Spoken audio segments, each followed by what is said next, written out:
Bonjour, dans cette vidéo, on va corriger un exercice de diagramme perte. Donc la société G Duval a parmi ses différentes activités une activité de conception, fabrication de scooters des neiges. Pour répondre aux évolutions du marché, elle vient de concevoir un nouveau modèle de scooter qu'elle compte de mettre en vente au cours du prochain hiver. Avant de lancer la fabrication du nouveau modèle, elle se propose de réaliser un prototype. Donc, la fabrication du scooter contient les étapes suivantes. Donc, voici les différentes étapes. On a affecté à chaque étape un code de A jusqu'à H et G. Donc, suite à une réflexion au sein du bureau de méthode, on a pu définir la durée approximative de chaque opération et on a pu établir le tableau des antériorités suivant. Voici le tableau des antériorités pour faire le scooter. Donc on a les différentes tâches codées par les lettres alphabétiques A, B, C jusqu'à la lettre H. On a la tâche antérieure pour chaque opération. Par exemple, la tâche A n'a pas de tâche antérieure. De même pour la tâche B. La tâche C, elle vient après la tâche E, B, H. La tâche D après C. La tâche E après A. F vient après E, B, H. G après D et F, et H n'a pas de tâche antérieure. Et voici la durée en jours de chaque opération. Donc on nous demande de développer le diagramme perte du projet et de préciser le chemin critique. Donc pour développer le diagramme perte du projet, on va définir les différents niveaux de projet. Donc on va définir le niveau 1 comme étant l'ensemble des tâches qui n'ont pas des tâches antérieures, telles que A, B et H. Donc nous obtenons les tâches au niveau 1 A, B, H. Donc on va libérer dans le tableau. Voici les tâches de niveau 1. Voilà donc ce niveau 1. On va passer pour le niveau 2 qui vient après A, B, H. Ici on a la tâche E qui vient après A. Donc voici c'est le niveau 2. Donc on passe pour le niveau 3 qui vient après le niveau 1 et 2. Donc on a C qui vient après EBH et même chose pour F après EBH, c'est le niveau 3. Voici donc C et F, c'est le niveau 3. Passons au niveau 4. Donc c'est la tâche D qui vient après C. Voilà la tâche D, c'est le niveau 4. Et enfin on termine par la tâche G qui vient après D et F, c'est le niveau 5. Voici donc CG, c'est le niveau. Donc voilà les différents niveaux de diagramme perte. On va tracer le graphe perte partielle.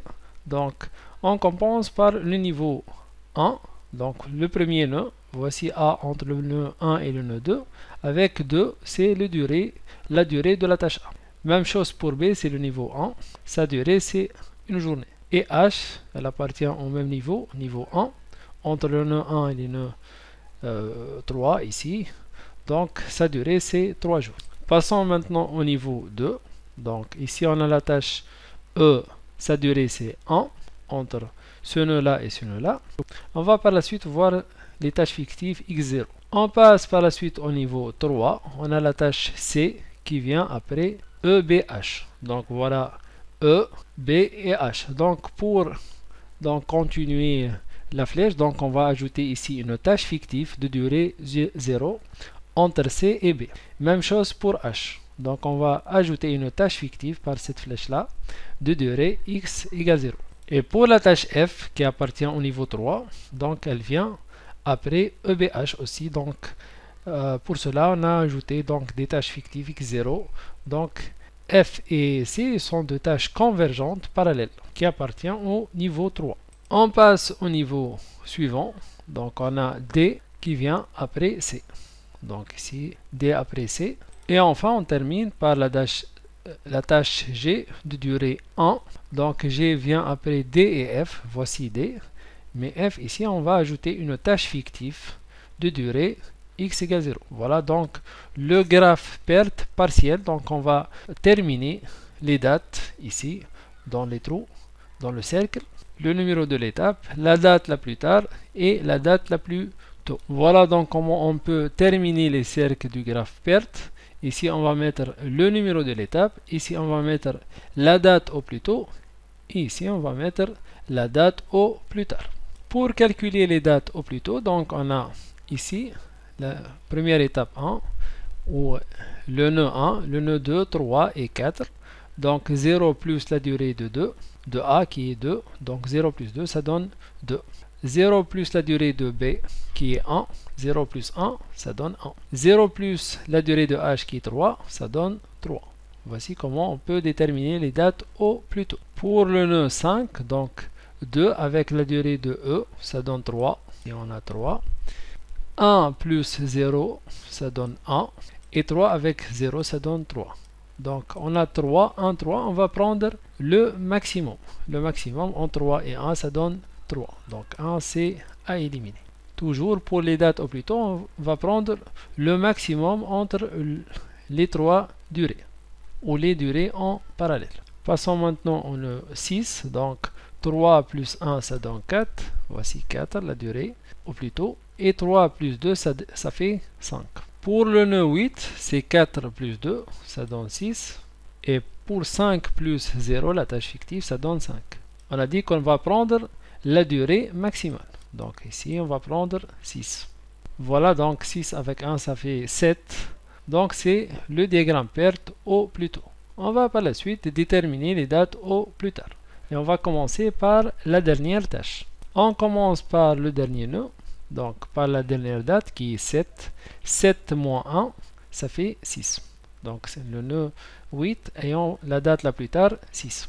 Pour ici le nœud 6, donc 6 moins la durée de D, 6 moins 2, ça fait 4. Et pour le nœud 7, 6 moins la tâche fictive 0, 6 moins 0, ça fait 0. Donc passons au nœud 5, 4 moins 1, ça fait 3. Et 6 moins 2, ça fait 4. Pour les dates au plus tard, on va prendre la durée minimale. Ici, on va prendre le mini. Ici, on va prendre le maxi pour les dates au plus tôt. Donc, on va prendre 3. Passons maintenant au nœud 2. 3 moins 1, ça fait 2. 3 moins 0, ça fait 3. Et 3 moins 0, ça fait 3. Et il reste le dernier nœud. 2 moins 2, ça fait 0 pour ce chemin-là. 3 moins 1, ça fait 2. Et 3 moins 3, ça fait 0. On a dit qu'on va prendre la date minimale. Ici, donc, on va prendre 0. Voici, donc, on trouve 0. Donc, on va combiner les deux graphes pertes, les dates au plus tôt et les dates au plus tard pour obtenir le graphe de perte global et final. Voilà le graphe perte obtenu total. Donc, on va préciser maintenant le chemin critique. Donc, le chemin critique, il passe par les tâches dites critiques, c'est-à-dire les tâches dont les dates de réalisation au plus tôt ils sont égales à la date de réalisation au plus tard. C'est le plus long chemin. Si on fait un retard sur ce chemin-là, donc on va faire un retard sur tout le projet. Donc, quelles sont les tâches ayant pour les dates au plus tôt égales aux dates plus tard? Donc, on a ce nœud-là. Voici le nœud 9. Ce nœud-là. Donc, ici, on a ici le nœud 8, 6. Donc, de même 5. Ici aussi, c'est le même nœud. C'est un nœud critique. Ici, c'est notre nœud critique. Ici, on a notre nœud critique. Donc, le chemin critique, on peut passer par ce chemin-là ou bien par ce chemin-là. C'est-à-dire les chemins en gras. Donc, dans notre exemple, on a deux chemins critiques. Le premier chemin, c'est A, E, C, D, G, ou bien H, C, D et G. Donc, on a deux chemins critiques. Donc, voilà, on a terminé cet exercice. Merci et à la prochaine.